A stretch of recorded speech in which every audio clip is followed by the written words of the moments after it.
তো বন্ধু আর বান্ধব কিতা খবর বালা আসনি আশা করি বালা আছো। তো আমি আজকে একটা ভিডিও লই আইছি।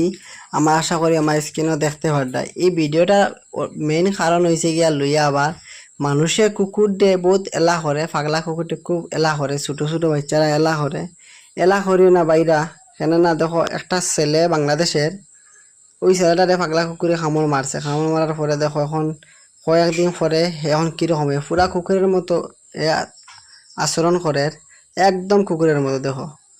তো অত ছোট ছেলে তার জীবনটা পুরা শেষ একটা কুকুরের কামড়ের কারণে। যদি আমরা এদিকে কোনো মানুষের যে কুকুরের কামড়ায় আমরা দেশ যে কোনো মানুষের বা দেশের বাইরেও বলা, তো লগে লগে আপনারা ট্রিটমেন্ট করবা, নাইলে ভবিষ্যতে বহুত হইব, মানে পরে দিকে আর জীবনটা বাঁচাইতে পারত না। দেখো কত মানুষে বেড়ছে তারে দিয়ে কিরকম করে। ছেলেটা কিন্তু